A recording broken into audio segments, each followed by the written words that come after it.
obviously a lot of people look up to him.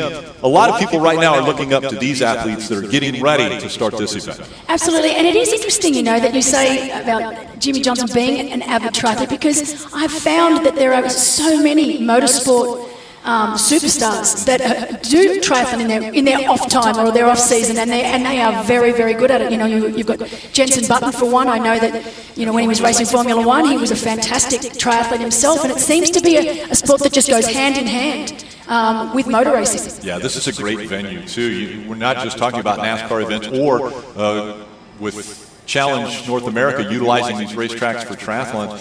The Ferrari Challenge, Rusty Wallace Driving School, graduations take place here, obviously with 4th of July festivities also taking place here. So a lot of people ready for this one to get underway, and to get things underway, let's go lakeside for our pre-race ceremonies. Oh, say can you see by the dawn's early light what so proudly we hailed at the twilight's last gleaming, whose broad stripes and bright stars through the perilous fight o'er the ramparts we watched were so gallantly streaming, and the rocket's red glare, the bombs bursting in air gave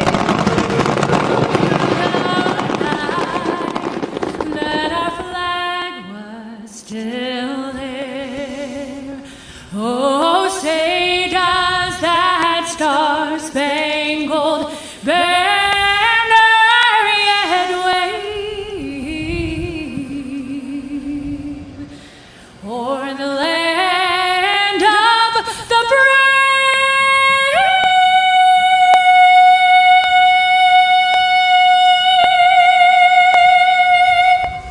And the home of the brave.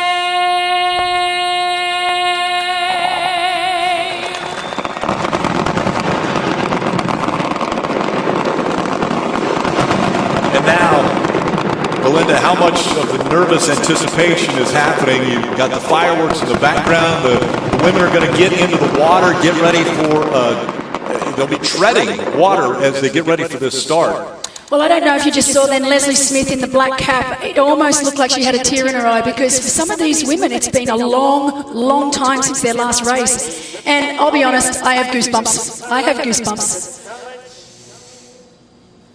And now let's go to PA announcer Tony Lugo for the introduction to These the are top. three-time winners at the Challenge Championship in 2017, 2018, and 2019. Please welcome Miss Lucy Charles Barkley. Wearing bib number 2 from Australia. She's ranked number 3 in the world. She's a 2017 long distance world champion, Sarah Crowley. Also from Australia, wearing bib number 4. She's ranked 7th in the world, and she's a 9-time full distance champion, Carrie Lester. From Canada, she's ranked 8th in the world. She's wearing bib number 5. She's a defending champion of Challenge Daytona. Welcome, Paula Finlay. From the United States, wearing bib number 6. She's ranked 9th in the world. She's the 2019 Ironman European champion. Please welcome Sky Manch. From the United States, wearing bib number 7. She's a world ranked number 8. She's 16-time full and half distance champion, and with one of the most beautiful smiles out there. Welcome, Heather Jackson. From the United States, wearing bib number 8. She's world ranked number 20. She's a 6-time full and half distance champion. Welcome, Jackie Herring. One of the most experienced triathletes in the field with over 20 titles in the half and full distances. From Columbus, please welcome Meredith Kessler. From Iowa City, Iowa, wearing bib number 10, and she was winner of the 70.3 Austin in 2014, Leslie Smith. And from Great Britain, she's a silver medalist from the European Championship in the 70.3 distance, wearing bib number 11, Panella Langridge.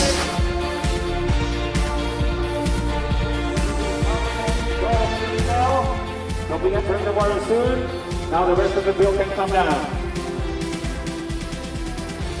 And the top 10 athletes have been introduced. The rest of the field will be coming down and getting into the water, getting ready for the start of this event. We talked about it not being as long as Daytona. Challenge Daytona was 62.1 miles or 100 kilometers.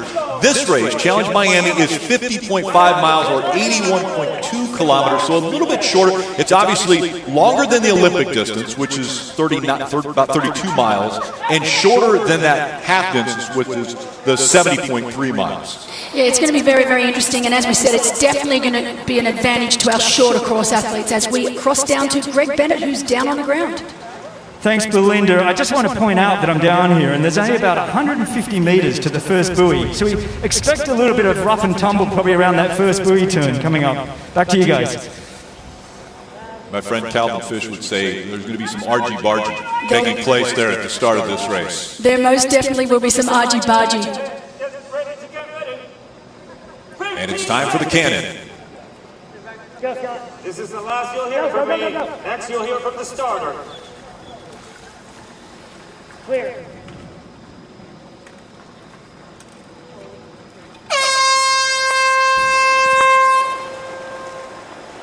And they're underway. It's 2 laps in the water. So they will be going 1 mile, which is 1.6 kilometers here in the pond. And right now they're swimming into the wind. When I asked Lucy about that yesterday, she said the choppy water can affect you. She said it affects me more when it's behind me. It screws up my swim stroke a little bit if I feel like I might be going faster than I normally would be going with the wind behind me. That's true, and you can already see that Lucy Charles-Barclay has cemented herself out the front of this race. She is the best swimmer in triathlon, particularly in long course triathlon. Incredible swimmer, comes from a swimming background, as we all know, and you can see already that she is starting to distance herself from the remaining women. We'll try to help you out here a little bit as far as some of them have caps that are colored.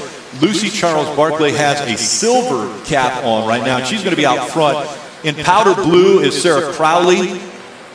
A neon pink cap, which will be running up front, will be Carrie Lester. Purple is Paula Findlay. Royal blue, Sky Munch. Red cap is Heather Jackson. The gold cap, Jackie Herring. Neon yellow is Meredith Kessler. The black cap is Leslie Smith. And Panella Langridge has the white cap on. And there you see Lucy Charles-Barclay. We knew, here's an athlete who started out as a swimmer at a very early age. Showed great promise, knew that this was the direction she wanted to go in life, and then she didn't make the Olympic team in swimming. And right away, she said she lost interest, and she went away from competition. And this is an athlete who strives on competition. And so when she realized that triathlon could be for her, she jumped all in.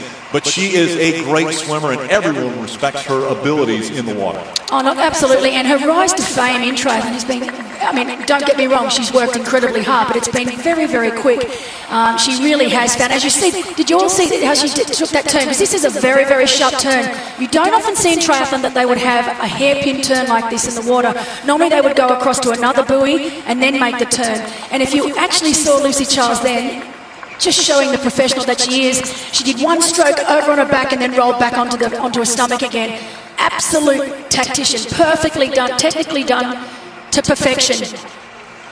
So second place, right on Lucy Charles' feet is one of our pink caps. So that's one of our unranked athletes. And then, of course, in third place, we have our white cap, Fenella Langridge. So we know that Fenella, having a terrific race today, that's Fenella now, holding third.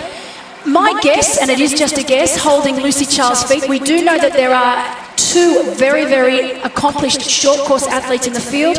One of those being Sara Perez from Spain. She actually competed for Spain in the Olympics in breaststroke. We are going to try and see if we can see her number when she gets a little bit closer, but we are assuming that it will be one of our short course athletes, so either Sara Perez. We also know that Lara Gruden is another one of our short course athletes that's racing here today. A little bit difficult for us to make out exactly who it is, but of course, very easy to see Lucy Charles Barclay leading today. Yeah, and right now, it's interesting because there is still drafting that's taking place in swimming. So we believe it's Sara Perez that's right behind Lucy Charles Barclay right there, but she is really swimming right on her feet, almost in her draft right now. Oh no, she has got the absolute pick of positions right now. You know, as we said, it's very, very choppy in the water there today. Hard to see exactly how choppy it is from the film. But sitting on someone's feet into this chop, Lucy Charles Barclay is doing all the work right now, and Sara's just getting a nice cruisy ride. Alicia.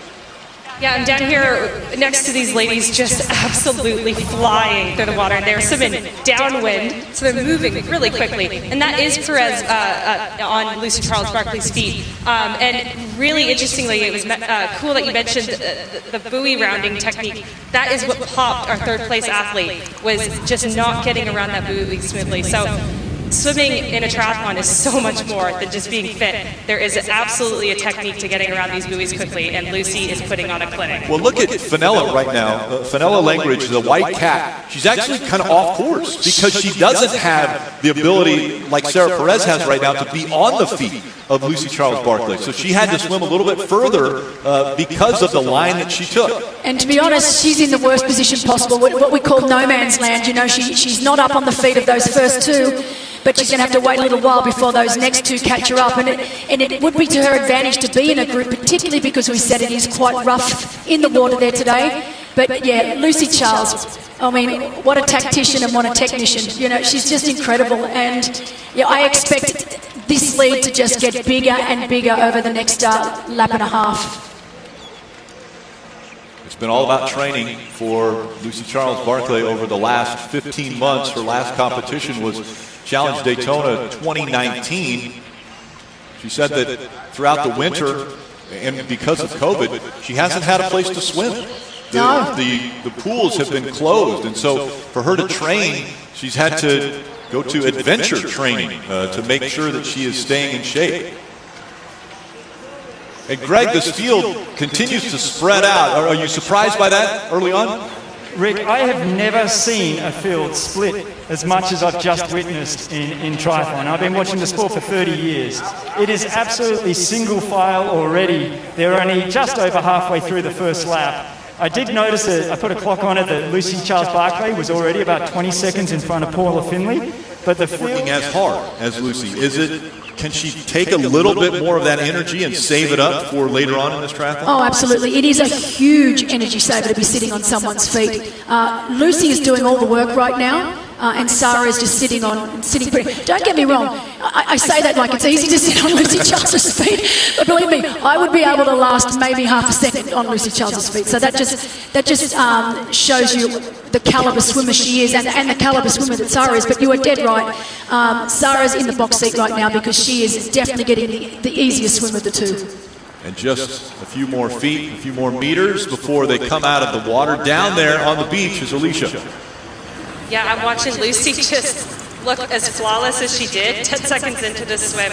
She's got two buoys just around as she exits out of the water here. And Perez just looks so smooth. Gosh, talk about a beautiful and efficient stroke. And they're going to have to adjust here now from being horizontal, standing up, and not getting too dizzy. I used to struggle with that as an athlete. So we have these two ladies up and out of the water looking fabulous and ready to go. And we're going to see a fast transition out of Sara Perez here because she doesn't have a swim skin on. So excited to see how far back these next girls are. We're already at 35 seconds, so the gap is significant. Look at this. She'll get to the bike. She'll put the helmet on and strap in. Greg? Yeah, Lucy Charles Barclay is right here with us. This is her game plan now. She's opened the gap in the swim. Now she wants to extend it on the bike. She's clipping on her helmet and away she goes. It's a long run out of transition.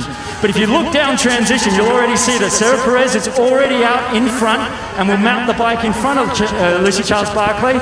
But it is a long run into the headwind all the way down. So even before they get to bike, they're having to work incredibly hard. Back to you guys. Yeah, and the shoes are already clipped onto the pedal. So now, right there, Sarah Perez got past the line. She can then get on the bike. And we'll see Lucy do the same thing. Get the shoes, put feet in the shoes. But you can see then the difference between a short course athlete and a long course athlete. Short course athletes are renowned for their very, very quick transitions. And while these two are already on the bike, we go back to Alicia, the swimmer's just coming out of the water again. Yeah, I have Paula Finlay, Jody Stimson together, and I believe that's Vanilla Langridge as well, at number 11. All together about 140 back, so a significant gap there. And that's what we expected, but they're going to have some damage control to do on the bike here, and hopefully close those gaps to those lead two women as soon as possible.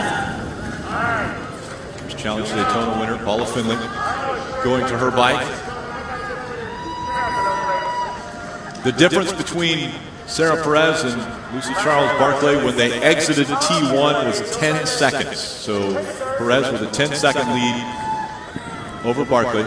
And it was interesting to see Perez, as they said, not wearing one of the speed suits, just wearing a normal swimsuit, which gave her the advantage. Gave her the advantage getting out of the water and getting onto her bike and out of T1 quickly.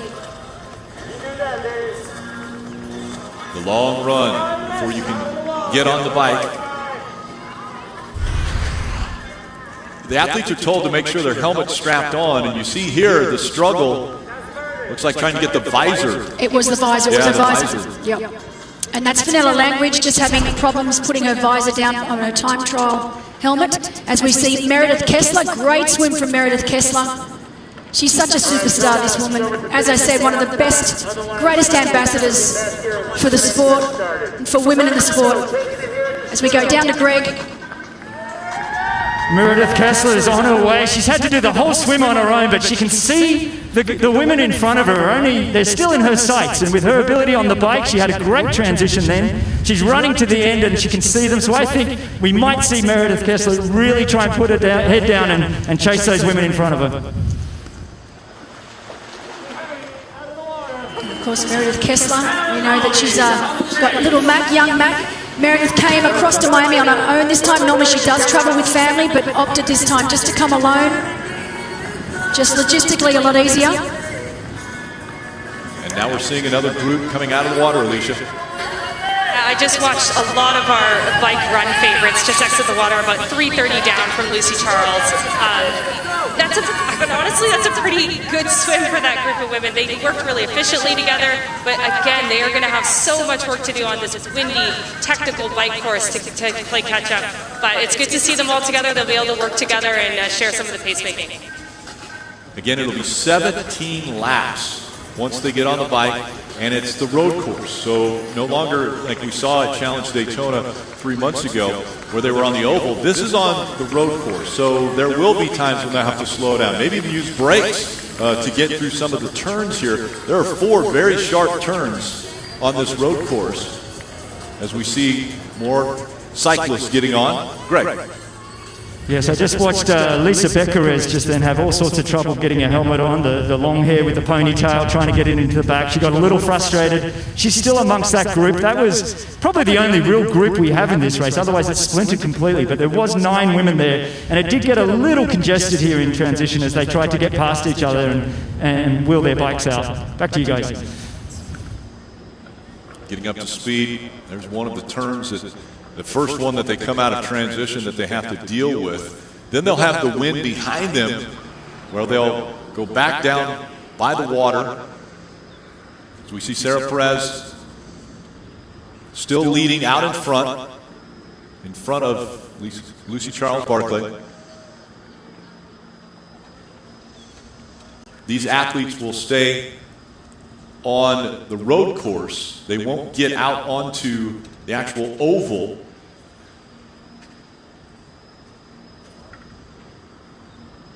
And are you surprised a little bit by Perez? Bikers have completed the get around to the start portion of this and already on their first lap of the 17 laps.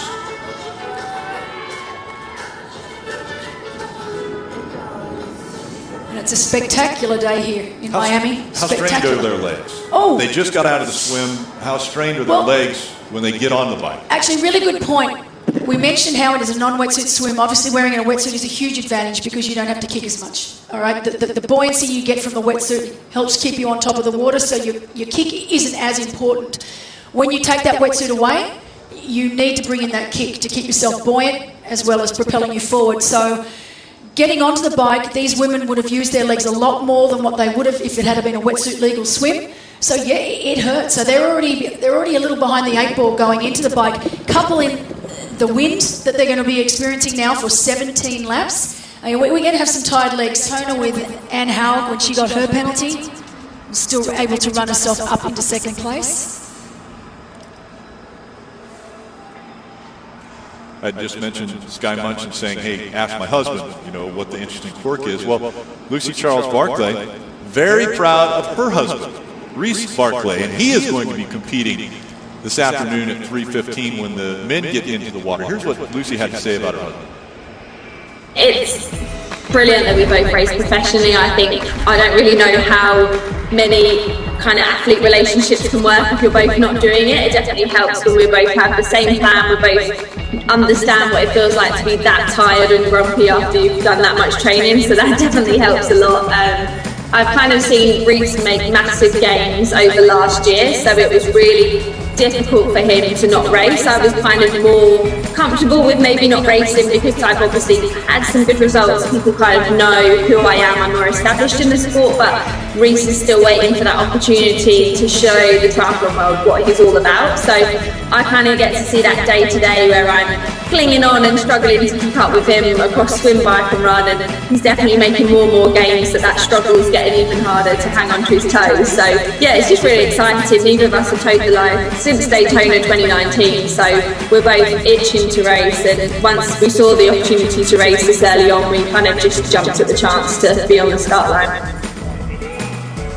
She's talking about Reese Barclay, her husband, and they will be in the water starting at 3:15, so they'll be getting ready for their race here, which will start in about a half an hour. See some guys out there warming up. It was interesting, during the press conference, Lucy Charles Barclay was up there, and they were asked, well, who do you think has the best chance to win on the men's side? And Lucy right away had a big smile on her face. She goes, well, I have to mention my husband is going to win. So it's got to be Reese Barclay that I think is going to win. And Paula Findlay right away said, well, then I guess Eric is going to win. So Eric Wexstrom, her significant other, is in the race at 3:15 as well. And so both of them were like, well, we've got to talk about our significant others are going to win.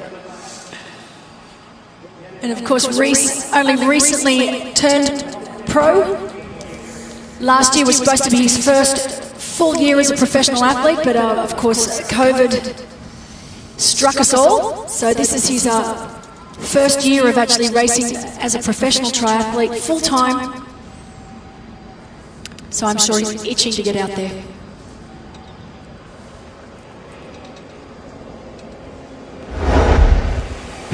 Coming out of the water, as expected, it was Lucy Charles Barclay.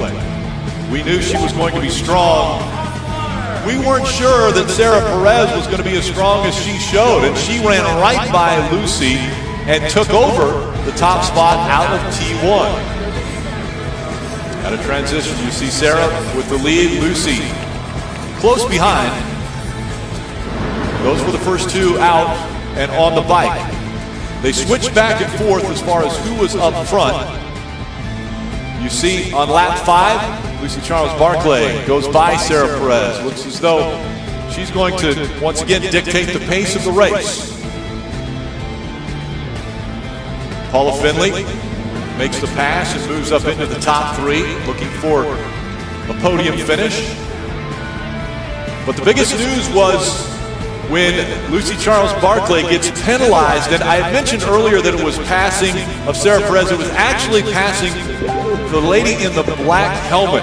So She passed her on the inside or the left, and that is why the penalty was given to Lucy Charles Barclay. She will have to serve 2 minutes at the end of the bike ride.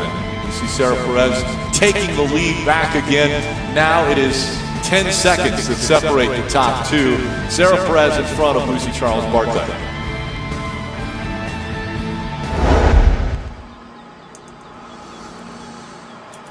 Just 2 laps remaining. We've just started lap 16 of the 17-lap bike portion. And again, the lead around 9 seconds. 9-10 seconds is where Lucy has stayed behind Sarah. The big news there, though, is that this twosome has stayed about 2 minutes to 2 minutes 15 seconds in front of Paula Findlay.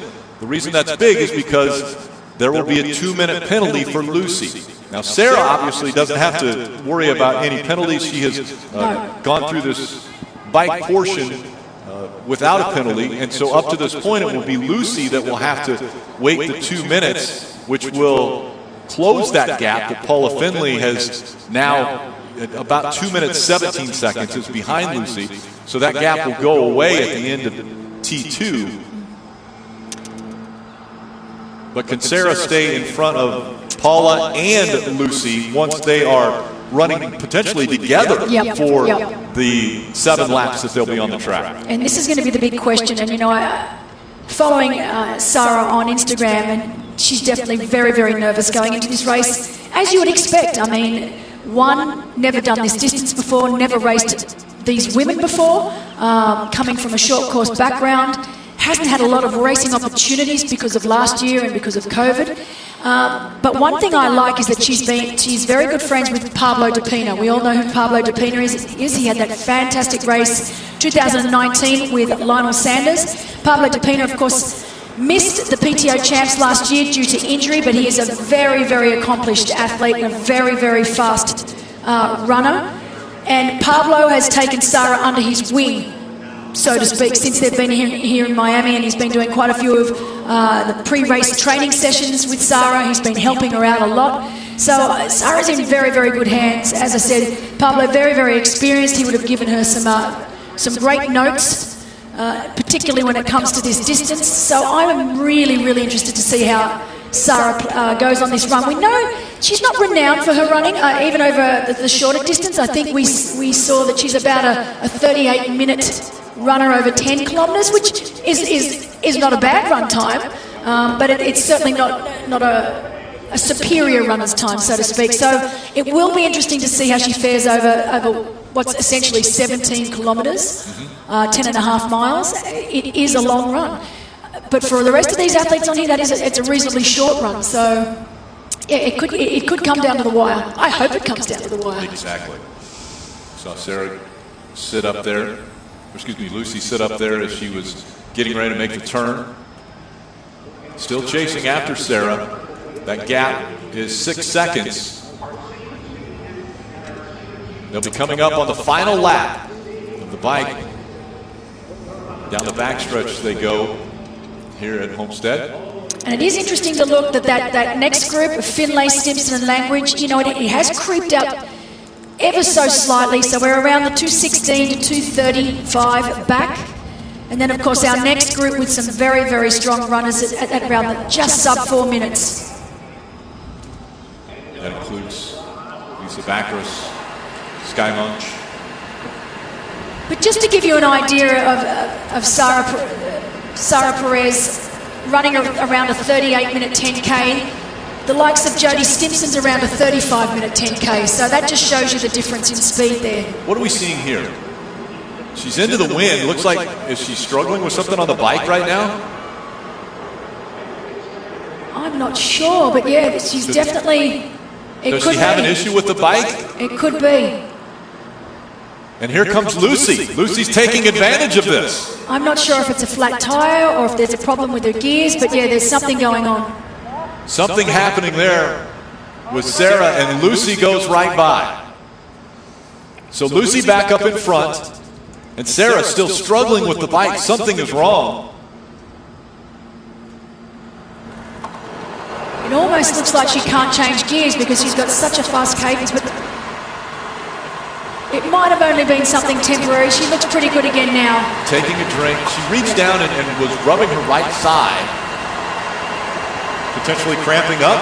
It could have been a little bit longer distance. Exactly. It may not have even been her bike. It may have been just a little bit of a cramp. And like I said, that's what I expected to see towards the end of the bike. We're on the second last lap. Let's show again what happened with Sarah Perez. She comes up. You see her. It looks like she's stretching that right leg.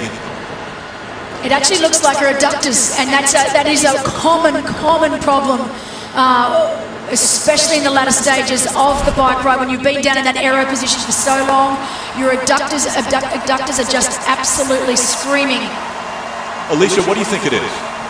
Yeah, I had two thoughts when I looked at that. I thought, one, maybe Perez is tired of being in the front of the bike and she wanted Lucy to come through. However, looking at the size of the gap that happened between Lucy and Perez, I think that Rick is 100% right, that it was a cramp. She needed a second to just work it out. And she looked awesome when she came by me right now. So it could have been strategy to just get Lucy to go around, or it could have been a cramp. So that'll be a great post-race interview question. Well, and so many times we see athletes will cramp up and they'll fight through it. That's the amazing thing that I have learned about triathletes is they can fight through pain like nobody you know. There were athletes I know that had cramped up on the full distance of a triathlon, and they actually ran the last mile or two backwards because of the cramping. I've done that a few times. Yes, and it's just amazing the pain that you guys will put your body through to be able to complete such distances. And so we're seeing right now, we'll see just how tough Sarah Perez is. She's fighting back now. We're seeing her pedal even stronger here on the bike on this, the final lap. But did you see that straight after that she got the cramp, she went straight to her drink, which I'm sure is an electrolyte, just to try and get some salt, magnesium back into her system. Hopefully once she enters T2 and she's up in an upright position, those cramps will cease and she'll be fine on the run. It's 7 seconds that separate Lucy Charles Barclay, Sarah Perez, and again, 2 minutes back to Paula Findlay, who's third right now. Lucy will have to serve the 2-minute penalty. Again, it's her discretion as to when she goes into that penalty box, but it has to be once she gets off the bike before she finishes the event. And interesting point, I wonder if Paula Findlay is aware that Lucy has got that penalty. Because if you're looking at the gap now, she's actually brought it back down just ever so slightly at 2:10. So we're at 2:10, 2:11 back. And if Paula does know that Lucy's going into T2 and then into the penalty box, is it giving her that little bit of a lift to try and get that gap down to under 2 minutes or smack on 2 minutes so that they do leave T2 together? I mean, it's going to be close. And both experienced runners we saw back in 2019 at Challenge Daytona, the battle between the two where Paula Findlay ended up outrunning Lucy to get that win.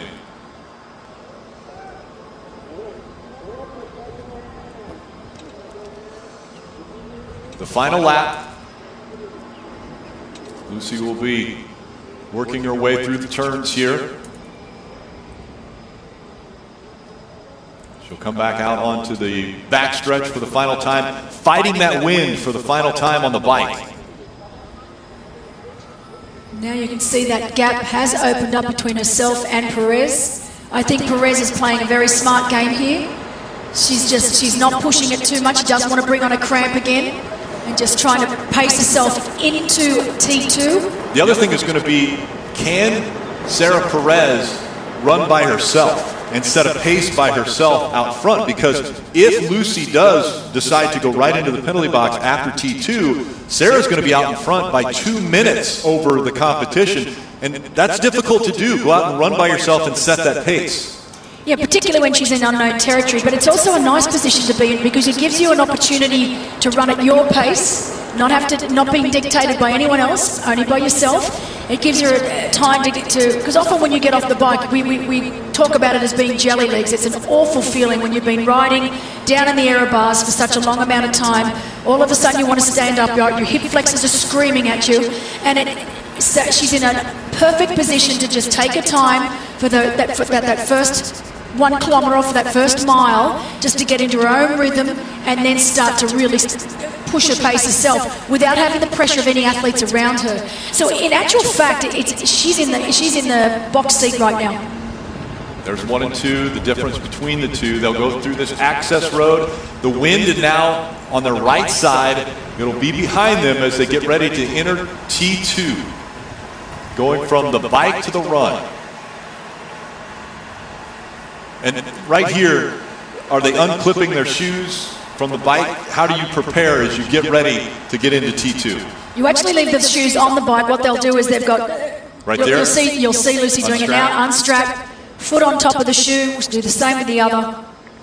So shoes stay clipped into the pedals. Feet come out.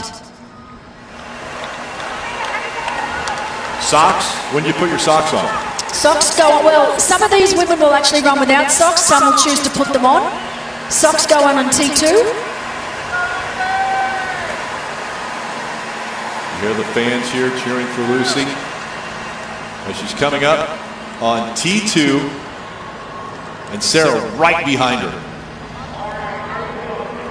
So it will be interesting to see. And Lucy goes down. She was braking hard.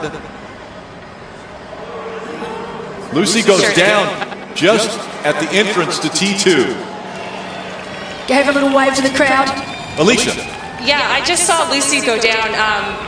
It just looked like she just wasn't ready for the momentum to stop. Perez just flew right by her, not stopping to see how Lucy was doing at all. Lucy's grabbed her thing. She's interestingly running to the penalty tent. So Lucy absolutely knows she's got a penalty. She is running with all of her running gear, hat, sunglasses, socks, everything. And she will get to that penalty tent as quickly as possible. Perez has chosen to put socks on. She's got her shoes on, and she is off and running. I will be curious to see if Perez has any idea that Lucy's got a penalty. So she may be finding herself leading the race in just a second. Oh, and Perez just dropped some gear, so she's stopped to pick that up. So as you can see, these athletes are tired. They make mistakes. It is really hard to transition smoothly when you're this fatigued. Alicia, remind me, I don't believe she can put her shoes on in the penalty box. I believe she has to be... Yeah, they're telling her now. She has to put everything on before she enters the penalty box, and the clock doesn't start until she gets into the penalty box. Correct, and I didn't want to misspeak. I saw that strategy that she was doing, and I was 99% sure that wasn't going to work, but you are correct, Rick. You're quickly becoming an expert in triathlon because she's stepping into the tent right now. So Lucy will now be serving her 2-minute penalty.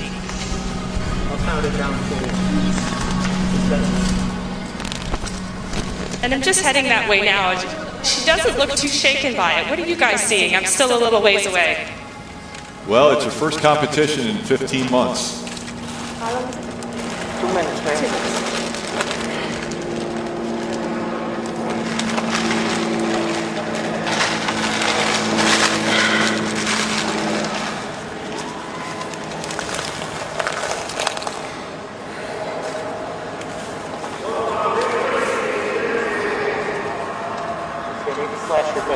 Yeah, sure. So the big question will be, now Paula Findlay, when she gets into T2, where will Lucy be? There's Sarah Perez already out on the course running. That second group is in now. There's Paula Findlay. Into T2 with Jodie Stimpson. Alicia. Watching Paula Findlay run by right now. She's taking a look at the bikes, who's in transition. She may or may not be where Lucy is about serving a penalty. Jodie's right with her. I cannot wait to see what these girls do on this run course. These are two fabulous, fabulous runners. Jodie is running backwards. Yeah, she just dropped, it looks like a monitor potentially. A gel, super, super important that she have enough calories to get through this run. So I'm really looking forward to see what these two ladies do in comparison to Sarah Perez on this run. Remember, you're running right down there, Lucy. Give her room to go. Watch out for the rumble. Oh, And here goes Lucy. oh, just for Lucy to see those two women go past now. Oh. But, you know, hats off to Lucy. She's cool as a cucumber. She's under control. She's not letting it get to her. Bang, off she goes. Full credit to Lucy. And, of course, we've got Jodie Stimson right in front of Lucy Charles-Barclay now, and just in front of those two women we've got Jodie Stimson. It did look like Lucy was hobbling, like limping just a little bit, but that could be just from that fall she had coming into T2. I think that that will sort itself out. Just give it a kilometre or two. And of course, while this was all happening, we saw Fenella Langridge also make her way into T2. She will be out running on the run course right now as well. Is it advantageous for Lucy to catch up to Paula right now and just run off of her shoulder and try to use Paula a little bit here? Lucy needs to be a little bit careful, you know. The adrenaline's running because obviously a penalty is something she didn't want to get, didn't expect to get. And now she just needs to stay calm and not do anything too crazy. You'll see that she'll run herself up onto Jodie Stimson fairly quickly. But then she needs to just keep a lid on it for a little while and not try to catch Paula all in one go, because as we know, Paula Finlay is a class runner, so I don't think it would be wise for Lucy to try and make up all that time in the next mile or two. So again, this is the entrance to T2 for Lucy Charles-Barclay, and she has already taken her feet out of the shoes, and when she goes to dismount the bike, it looks as though that brake, the front brake grabbed, and she just wasn't expecting it, and over she went. Well, there you go. That's what she did. So see how we saw Sarah Perez swing the leg over? It was almost like Lucy Charles-Barclay had forgotten to do it. And as I said, she hasn't raced for 15 months. There's been no reason for her to do a transition. There went Sarah, while Lucy was getting ready to go into the penalty box.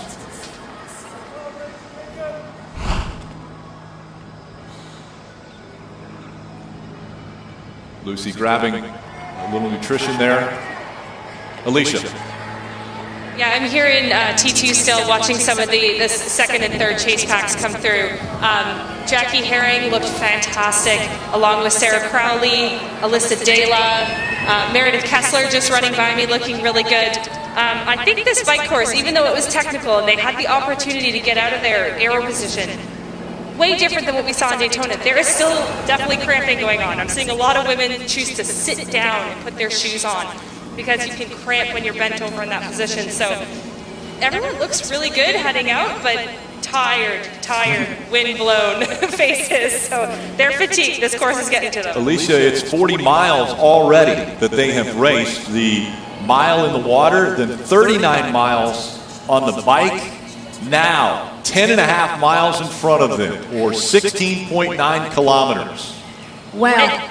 And then the sun has really come out. It's intense. I'm standing here in T2, and I'm getting hot just standing here. So I know these women are going to be getting hot in those tailwind sections. And Alicia, they'll be looking. I'm not sure if you can see this, but we've just had a change in the lead of the race. We've got Jodie Stimson now leading the race, followed by Lucy Charles-Barclay. They have both overtaken Paula Finlay. This is incredible running.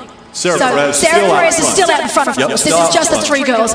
But it's amazing. I did not expect Jodie Stimson and Lucy Charles-Barclay to catch Paula Finlay so quickly. Of course, now these two women are chasing down our leader, who's been our leader pretty much all day, Sarah Perez. Yeah, Sarah Perez, really a magnificent strategy she has put together. She was right on the heels of Lucy Charles-Barclay throughout the entire swim, let Lucy do all the work, then went out on the bike, was out front. They switched the lead a few times, but worked with Lucy Charles-Barclay. Now Sarah Perez is out front. She's on her own. She had about a 2-minute head start on everyone here, and so we'll see if she's able to hang on to that lead. And you know, interesting point, Rick, these two women, Lucy Charles-Barclay and Jodie Stimson, are looking very, very good together. And if they can work together on this run, that is going to be the best way for them to catch our leader out front. Here's Heather Jackson going through T2. Alicia. Yeah, I just watched Heather transition, and I think she's really motivated. She rode really aggressively in those last couple laps, and she abandoned the socks in T2. That means it's getting serious. She was looking for a time wherever she could get it. Socks were definitely abandoned. She is running out looking fabulous, so she's really not too far off. If she can lay down one of her better runs, she could put herself in contention for a top 10. So Sarah Perez out front, Lucy Charles Barclay, Jody Stimpson, Paula Finlay, Fenella Langridge, Jackie Herring, Sky Munch. Very interesting. We mentioned Herring and Monch, both exceptional runners, same as Beckeris and Daylar. So we've got the danger runners. They are the women that we know can run exceptionally well, particularly Jackie Herring. And they're still, they're within striking distance. If any of these women up front start to crumble. And we've seen that possible. Yeah, exactly. But I'm very impressed with the way Jody Stimpson and Lucy Charles Barclay are running now. Look at the gap that they've already produced between the two of themselves and Paula Finlay. That's Sarah Perez. That's Sarah Perez out front, still looking comfortable. Will be great to see if we can get a split and see what sort of times that they are running. Right now, it's a minute 58 over Lucy and Jody that Sarah has. Alicia. Just watched Sarah go by me, and yes, she looks good, but I remember what Paula looked like in Daytona, and if Paula comes by me in this next 60 seconds looking like anything like she did in Daytona, Perez will be caught by halfway. So, and I can now see Jody and Lucy, it looks like running together. So, excited to see how this unfolds, but Perez does look tired. I think that hard ride took a lot out of her. And the longer distance. We've talked a little bit about the Olympic distance, more of what she had been focusing on, which is a 1.5K swim as opposed to the 1.6 here. Not a big difference. But the 40K bike ride, way different than what she just got done with 62.7K here on the bike.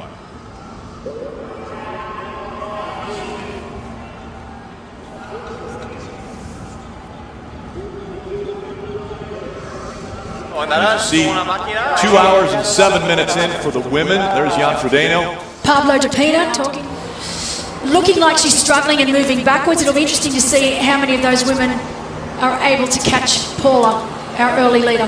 Yeah, Paula's not looking like she's in the same form, and she alluded to that, but I thought she was playing coy. She's just sitting back on her heels a little bit, doesn't have that same upright form that we're seeing out of Jody right now. So I think Paula's just, either she rode hard and maybe a little bit outside of herself, or she's just truly not on that same form that she was in Daytona. Yeah. She's had a lot of life change the last few months. Buying a house is no joke. No, so. That's true. That's what she said, Paula Finlay. They helped purchase the house with the winnings that she had from Challenge Daytona, and she also got a laptop.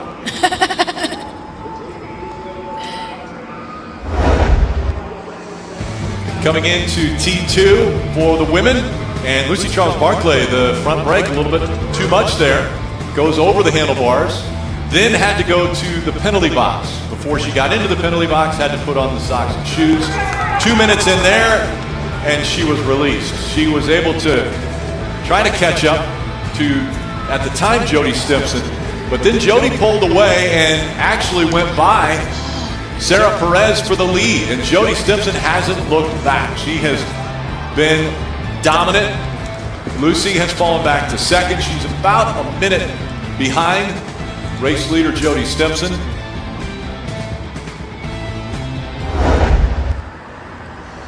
Stimpson going through what we will call turns 1 and 2 here at Homestead Miami Speedway for the final time. She's on the last lap. You see the clock up there.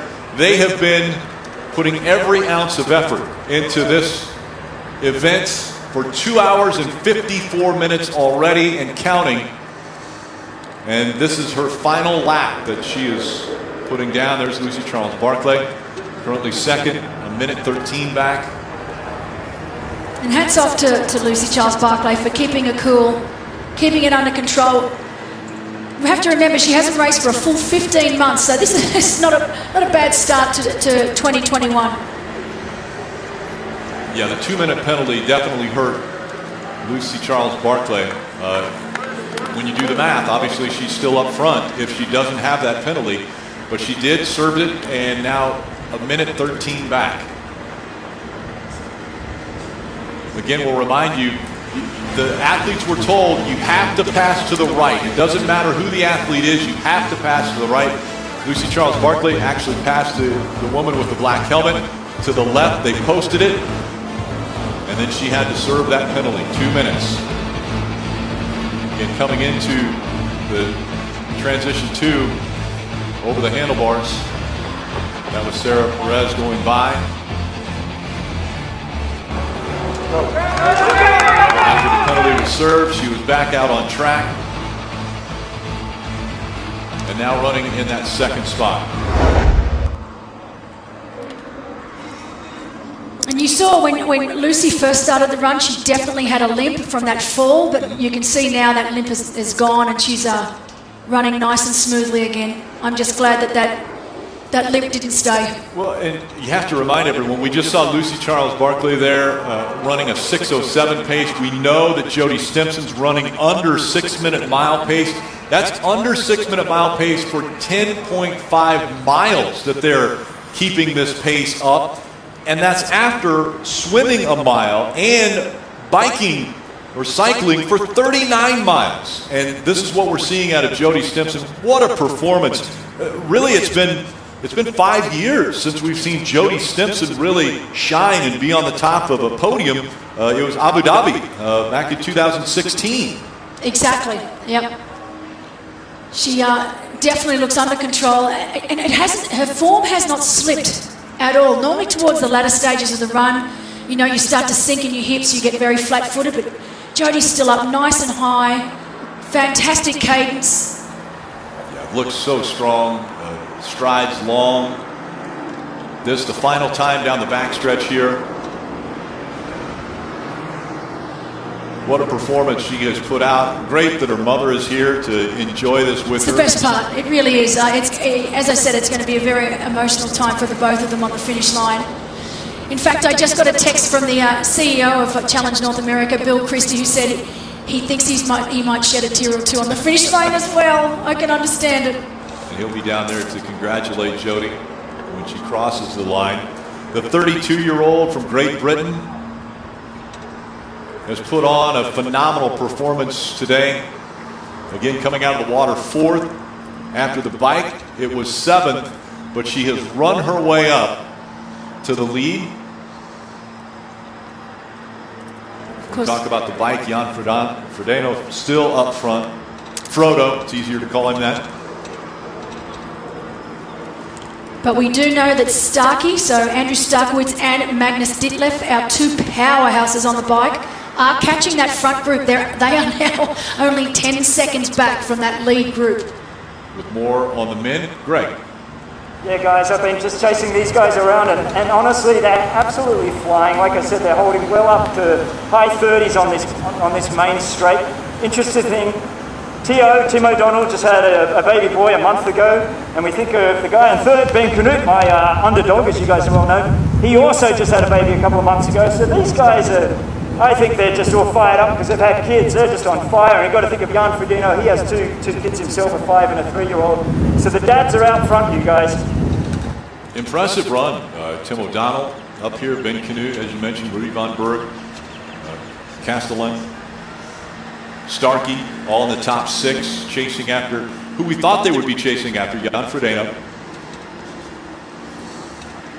And now, through 3 and 4, Jody Stimpson.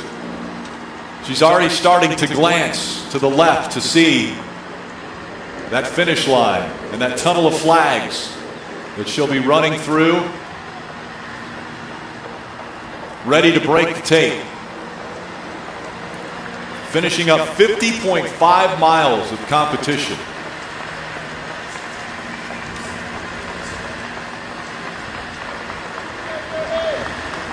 Smattering of claps, you're starting to hear them.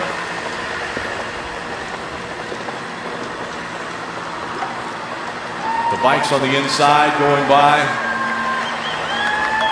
But now Jody Stimpson on the front stretch for the final time. She moves over and heads down the tunnel. The red carpet will be in front of her. Look at that composure still, though. She's just, I don't think she's willing to accept that she has won this race, to relax and to take it all in until it's actually done. Staying focused right until the end, till she hits that red carpet. Then I think she knows she can relax and enjoy the finish. Making Great Britain proud. The final strides for Jody Stimpson.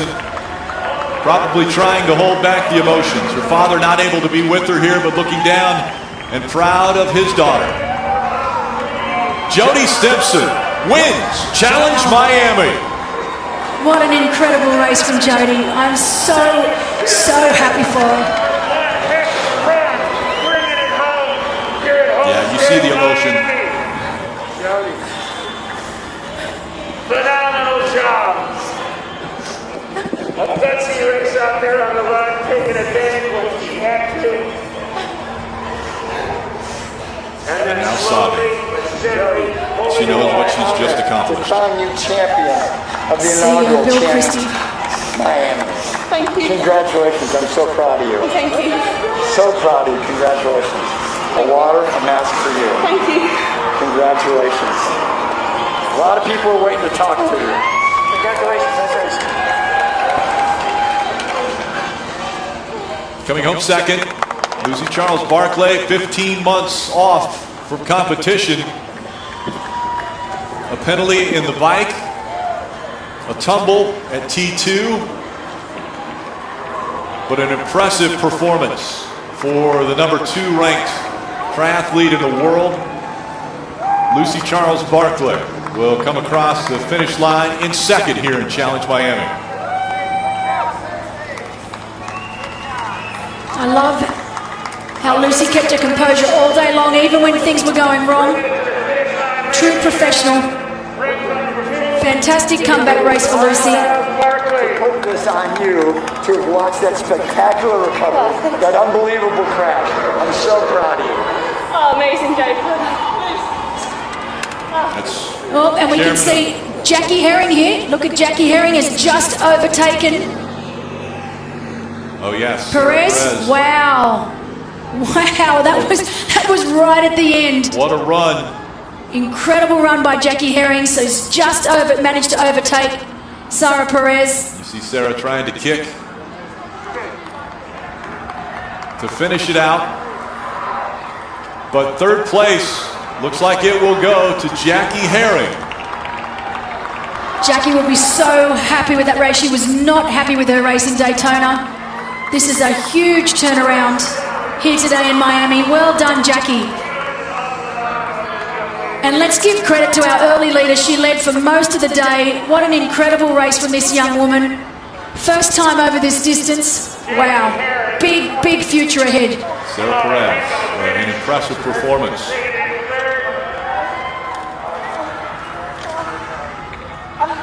A long distance for her too. Yeah, first time. Yeah. Stepping out to the longer distance. And she's feeling every bit of it. Yeah. Jackie making USA proud at Challenge Miami. Speaking to her 2 children. Back home. Sky Munch. And the ever consistent Sky Munch. She always comes through with the goods at the end. Amazing race. This will be 5th for Sky Munch.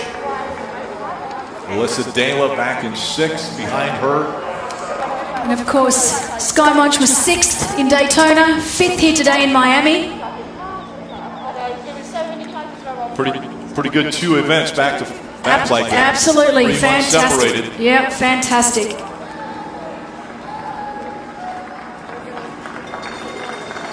We've got Dela right behind.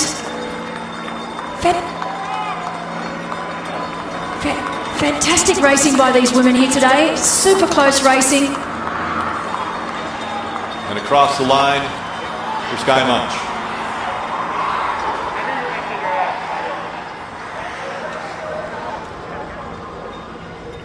And Alyssa Dela coming across now as well.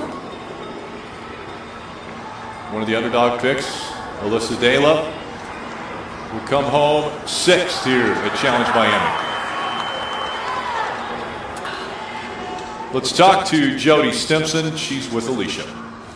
All right, we are live with Jody Stimson, our inaugural Challenge Miami champion. You just look so darn good today, Jody. I remember how Daytona was. How was this different than Daytona? I think Daytona was obviously a massive shock, but I was going in it prepared for it to be a shock. I mean, it's an honour to start with these girls. Like, I know these girls are just powerhouses on the bike. And yeah, I can hold good watts on a road bike and like it, but it's a totally different ball game when you're trying to hold these watts in an aero position. And I think, you know, it was obviously a big benefit to me having that technical section because I could just tell I was carrying an awful lot more speed through it. I mean, it's pure just practice, isn't it, that I'm used to, but tell you what, the girls are making me hang on me going into that headwind. They definitely made me work for it today. You're a runner. I've always followed you in ITU, and you're just such a beautiful runner, and it was really nice to see you look like yourself on the run today in a non-draft race. How did it feel on the run today? It's been a definite progress. That it's been a frustrating one to say the least. Like I'm super honoured to be just signed with Sports Shoe that are allowing me now to wear Nikes. And you can't get a better shoe than that. It's my first time actually doing a race in a carbon shoe. And you know, that just enables me to get on top of it and really use my strength, I think. But it's definitely been a work in progress to try and build my run back. And it's still coming, but it's nice to kind of have those inklings today that it's coming back. Amazing. We saw a lot of emotion from you as you crossed the finish line. I know this is an emotionally charged win for you. And having your mom just across the way, I'm getting choked up. I know what you've been through. Do you want to share with us about how important this is to you today? Yeah, it's massive, really. I lost my dad, and he's my rock. And you know, it's so hard for me to, you know, compete because he was a part of the journey with me, and he was triathlon. And I'm super happy and glad that Mom was here with me. You know, it's super hard and it was challenging for her to come to a triathlon as well. It's a family sport, like not only like a Stimson family, but triathlon. Everybody's done this hard journey with me, and that's why I'm able to still start and still continue because of the support that I've got. Amazing, Jody. Well, congratulations. You did your family so proud today, and yourself. Congratulations. We're going to send it back to the booth. Thank you very much. You talked about emotions and them coming out. You heard her say her dad, her father was a rock. A family sport. Her mom's here with her. And she makes the family proud. Absolutely. Winning Challenge Miami. Alicia's now caught up with Lucy Charles Barkley. Lucy, fabulous racing today, straight from the front. Were you surprised to have someone on your feet? We were surprised. Yeah, I wasn't sure who it was, so I'm not used to having someone on my feet, and I kind of was looking at the hat colour and I was like, I'm not sure it's anyone I know, but I mean, fair play. That was an amazing spin from Sarah. Amazing. It was really cool to watch you guys work together. So tell us about the penalty. Do you know how you incurred it? I'm not entirely sure. It was for an incorrect pass, I think. So there was 2 points where that may have happened. I think if it was on the technical point, it might have been where I was catching one of the back markers and I overtook on the inside. So I was just trying to get around as quickly as I could. So whatever it was, it's just one of those things. So can only learn from it. As you approached dismount to going into T2, you had a little bobble. It's been a while since you've had to dismount your bike. Was that just a little bit of, blowing off the cobwebs, as we say? Yeah, I think so. Like, it's been 15 months since I've raced, so I haven't practiced these kind of things, and I'm a little bit rusty, I think, so it's one of those things, the more I race, I just get more and more used to how early I need to brake and dismount, and my main concern was I wanted to make sure I was definitely off the bike before the dismount line. I didn't want to get another penalty, so yeah, but I'm fine. It kind of probably looked more dramatic than it was, but yeah, not my finest moment, but absolutely fine. And it looks like your run form is just on. You looked beautiful those first few laps. Jody was able to pull away, but she had an exceptional run. How did you feel about your run today? Yeah, I was really, really happy with my run, and Jodie's all class. She comes from the ITU background, and when I saw her come past and I was in the penalty tent, I knew she wasn't someone that I wanted to have near me, so I tried to cling on, but it's one of those things. I'm just working on my run and trying to build it up as we go, so I'm really happy I can stay with Jodie for a little bit, but like I said, her run is just incredible, so fair play to her. Well, congratulations on a second place performance, and we'll send it back to the booth. Thanks, Alicia. And it was an impressive performance by Jody Stimson and Lucy Charles Barclay.